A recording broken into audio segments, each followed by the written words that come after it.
August 1914. The leading nations of Europe prepared to go to war.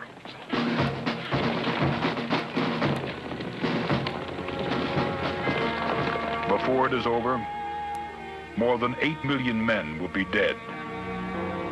Kings and emperors will fall. Countries will disappear from the map. The world will be forever changed.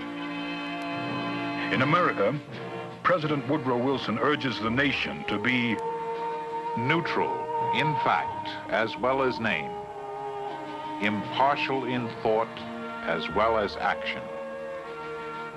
Why is the president so afraid America will be drawn into Europe's war? What is the great danger to our people if we fight?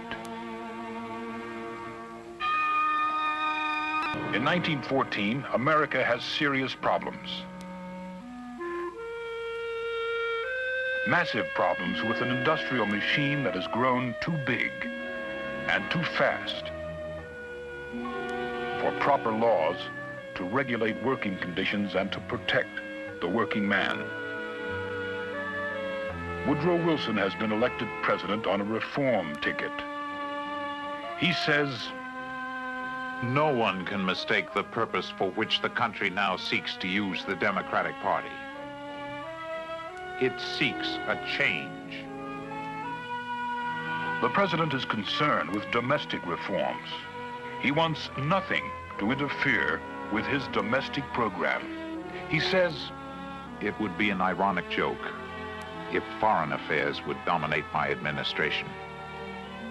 But across the Atlantic, in Europe, in a country few Americans can locate on a map, a Serbian assassin's bullet takes the life of Archduke Ferdinand of Austria. Austria delivers an ultimatum to Serbia. Serbia rejects it and prepares to fight. Russia mobilizes to come to the aid of her ally, Serbia. Germany takes the side of Austria. France and England prepare for war. In America, President Wilson offers to mediate the dispute. America stands ready to help the rest of the world. But no one listens. His words are drowned out by the guns of August. Europe has been preparing for this war for a long time.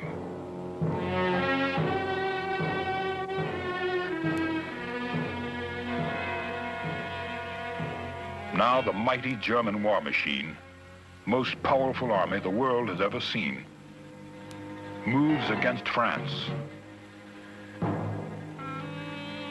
And because France is heavily fortified on the eastern border she shares with Germany, the German army circles to the west, smashing and invading through neutral Belgium.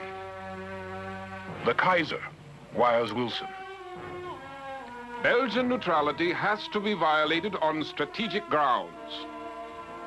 The German chancellor sneers that the treaty with Belgium is a scrap of paper. Germany's action stuns the world. Americans are outraged, but President Wilson urges the nation to be calm. The war is far away. American lives and property are not at stake. Wilson reasons, my fellow countrymen, the people of the United States are drawn from many nations, and chiefly from the nations now at war. Some wish one nation, others another, to succeed in this momentous struggle. The United States must be neutral in fact as well as name. Most Americans agree. This is Europe's war. And from the time of George Washington, we have been warned to stay out of Europe's conflicts. Let's stay out of it. Wilson continues with his domestic program. But Americans are aroused by newspaper stories and pictures of German atrocities in Belgium.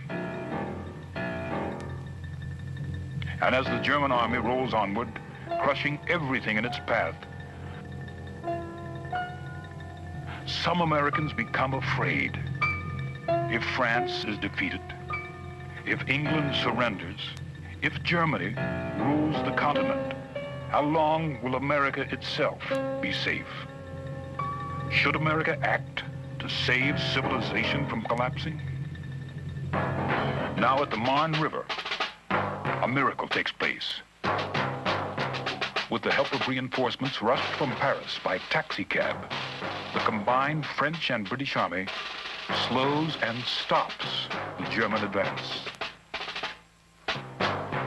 And while Germany has been winning on land, the British rule the seas. The British Navy begins to enforce a blockade that will strangle German trade. It will not be a short war. Already it has affected the American economy. Huge war orders send American factories working overtime. More and more workers are needed. Higher wages result. Europe's war is making America prosperous. But is America truly neutral?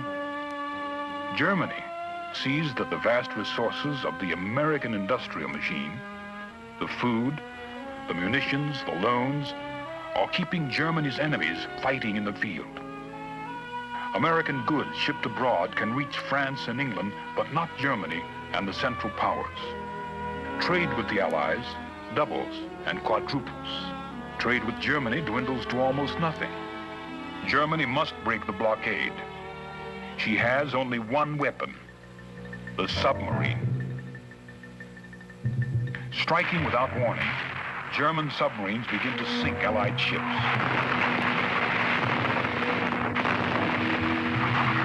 Wilson warns Germany, if an American is killed or an American ship sunk, The United States will hold the German government accountable and will take any steps necessary.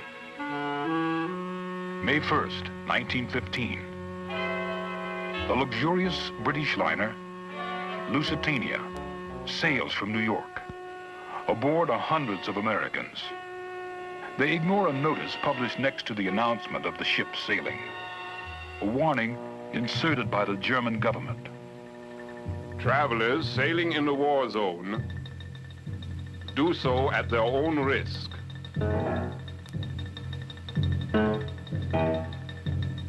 May 7th, 1915, the Lusitania is sunk. 128 Americans are lost. Now there is a sense of crisis in Washington. The president wants to hold Germany accountable, but the Secretary of State, William Jennings Bryan, says this will lead to war. After 3 days of almost complete isolation, on May 10th, Wilson says, There is such a thing as a man being too proud to fight. There is such a thing as a nation being so right that it does not need to convince others by force that it is right. To many Americans, this is a sign of cowardice. Theodore Roosevelt, the man whom Wilson has defeated for the presidency, says, We are passing through a thick stream of yellow in our national life. But while Roosevelt is denouncing Wilson's milk and water policies, the president is preparing such a stiff note to Germany that his peace-loving Secretary of State, William Jennings Bryan, resigns.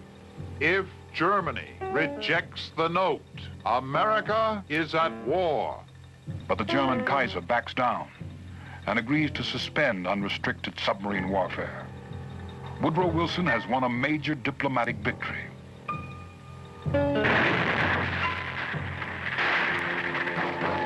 1916. The war has settled down into a bloody stalemate. Armies dig in for trench warfare, separated by only a few yards of no man's land.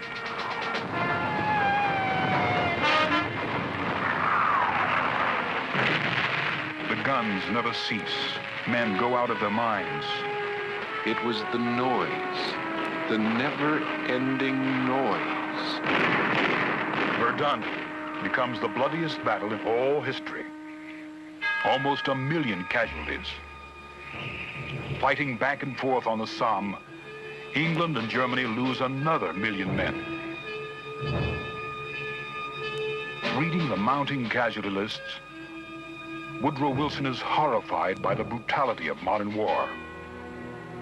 Once lead the American people into this war, and they will forget there ever was such a thing as tolerance.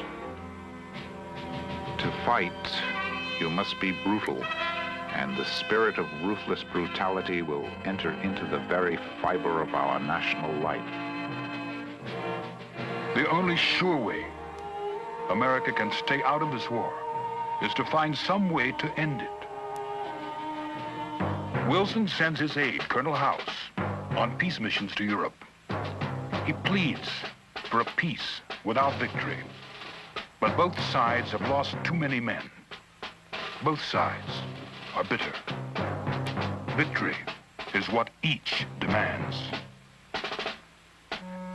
Meanwhile, in America, a presidential election is drawing near. Wilson says, if my re-election as president depends upon my getting into war, I don't want to be president. The Democratic Party campaigns on the slogan, "He kept us out of war." They emphasize that Wilson is the peace candidate. They say that Charles Evans Hughes, loudly backed by Theodore Roosevelt, is the war candidate. But secretly, Woodrow Wilson has serious doubts. The rush of events is taking control from his hands. Any insignificant German lieutenant committing an atrocity can plunge this nation into war. American opinion is divided. Men like Theodore Roosevelt, members of the Army League and the Navy League are for America to get into the war immediately. Women pacifists march with signs, "Real patriots, keep cool." Millions of German Americans have sentimental ties to the motherland, contribute to the German cause. November 1916. The presidential election is so close. Woodrow Wilson goes to bed thinking he has been defeated. He awakens to find he's been re-elected by a narrow margin. Most Americans want peace, but a substantial number are against Wilson's policies. What shall he tell the people? I know you are depending upon me to keep this nation out of war. So far, I have done so. But you have laid another duty on me. You have bidden me to see to it that nothing stains the honor of the United States. And that is a matter not within my control. That depends on what others do. In Washington, the president has once again called for peace. But in Berlin, a decision has already been made. Germany is being strangled by this blockade. Her people are going hungry.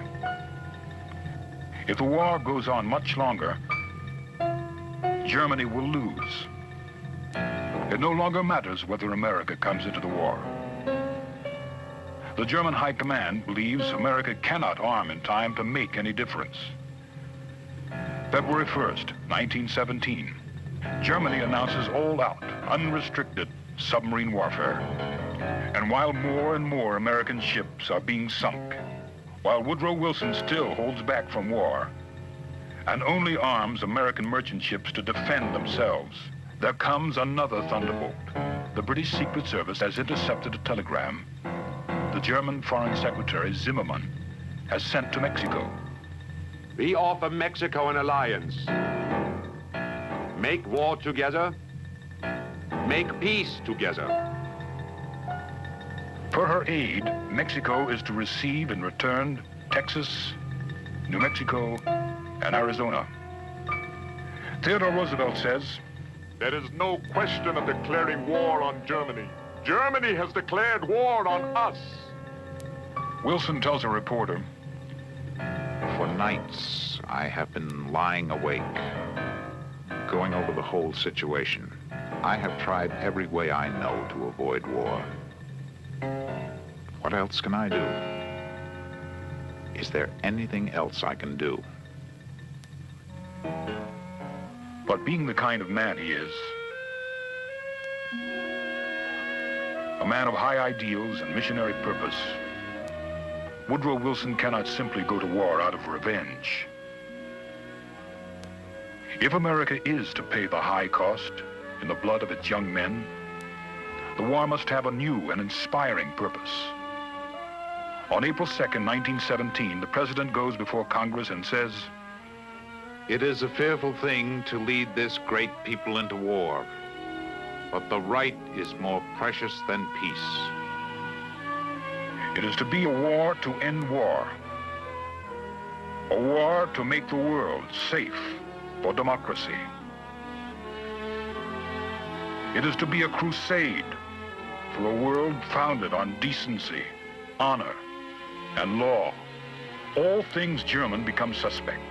Sauerkraut is renamed Liberty Cabbage. Some high schools stop teaching German. The president has promised force. Force to the uttermost, force without stint or limit. Under the leadership of Bernard M. Baruch, the War Industries Board supervises American industry and production.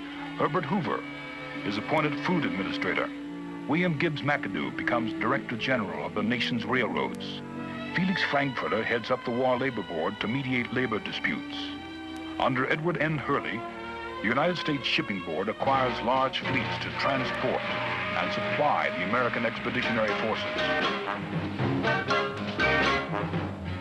Domestic reforms, new labor laws are no longer important. Men, women, and children work overtime to turn out munitions. The nation's war effort will cost $33 billion, of which 2/3 are raised through the sale of Liberty bonds, and 1/3 raised through increased income and corporate taxes. Through volunteers and the draft, the armed forces expand from 200,000 men to 4,800,000 by the end of the war. The nation sings the new hit song. Over there, send the word over there, that the Yanks are coming, the Yanks are coming, the drums rum-tumming everywhere. So prepare, say a prayer, send the word, send the word. Ironically, for a war to save the world for democracy, the Americans will send a Jim Crow army overseas. At first, the nation is so unprepared to make war, the soldiers have to train with wooden guns. And while Americans train with wooden guns, on the battlefields, the Allied armies are reeling. On the high seas, German submarines are sinking ships at the rate of almost 1 million tons a month. Can America send an army overseas in time to turn the tide? June 13, 1917. General Pershing lands in France at the head of the 1st American Division. The sight of the fresh American troops, the realization that the Yanks are coming by the tens of thousands, stiffens Allied morale. Realizing the threat from America, Germany goes all out. In a series of hammer blows, the Russian army is routed on the Eastern Front. Russia collapses and sues for separate peace. Riots take place in Russian cities. Germany is now able to send all her troops in the east to the Western Front. Now the Americans go into action. At Leatherwood and Chateau Thierry, they prove they can fight.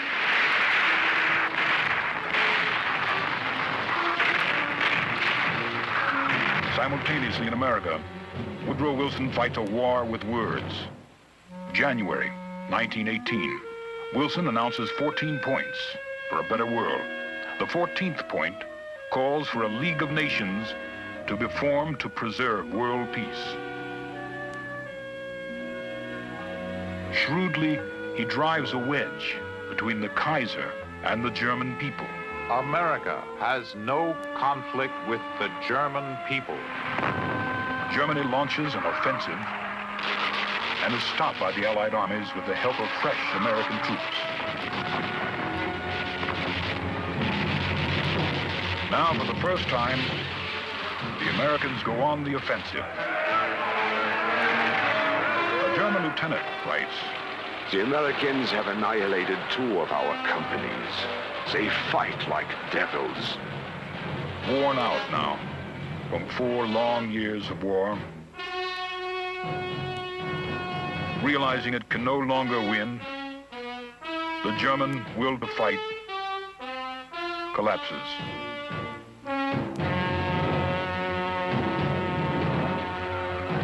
Rebellion breaks out in German cities. The Kaiser flees for safety to Holland. On the 11th hour of the 11th day of the 11th month in November 1918, for the first time in 4 years, a stillness falls on the battlefield. Armistice. Men go mad with joy. They are alive. They have survived.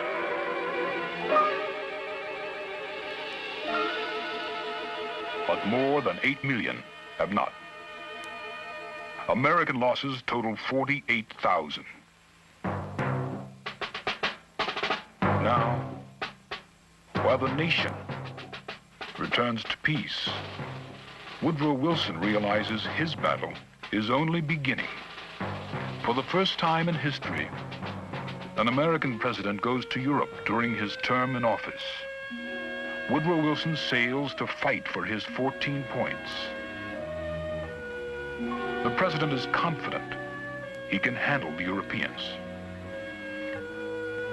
But men like Clemenceau of France and Lloyd George of England burn with a hatred of the Germans. Soon Clemenceau and Wilson are no longer on speaking terms. Talk to Wilson. How can I talk to a fellow who thinks himself the first man for 2,000 years, who knows anything about peace on earth? Wilson imagines he is the second Messiah. Out of the wreckage of the old Europe, the men who make the Treaty of Versailles create a new map. New nations are born. Decisions and national boundaries are made so hurriedly, mistakes are bound to be made. Wilson is discouraged, but he has salvaged his 14th point. Now he returns to America to get Congress to ratify his great idea. But the president has been away 6 months. He has lost contact and control of the country. And Wilson's enemies are furious because the president had not invited a single Republican to help make the important decisions in Europe. In Washington, Senator Henry Cabot Lodge, an old foe of Wilson's, ties up the motion to join the League of Nations in endless debate. The president takes his case directly to the people. He travels thousands of miles, makes speech after speech, in city after city, telling what the League means to the world. Wilson is weary and discouraged, but despite failing health, he refuses to give up his great crusade. On September 26, 1919, he suffers a paralytic stroke. Back in the White House, Mrs. Wilson tries to protect her sick husband. She refuses admission to visitors. She makes important decisions. Men begin to whisper, "A woman is running the country." the sick man is stubborn. He feels that if America refuses to join the League, the whole war would be fought for nothing. Opponents of the League bring witness after witness against the peace treaty. Men remember and quote George Washington's advice to stay out of Europe's wars. The League of Nations is defeated. In 1920, the country elects a president who promises a return to normalcy. Only with the passage of time and the threat of a greater conflict would thoughtful people ask themselves, had we helped win the First World War? Only to throw away the peace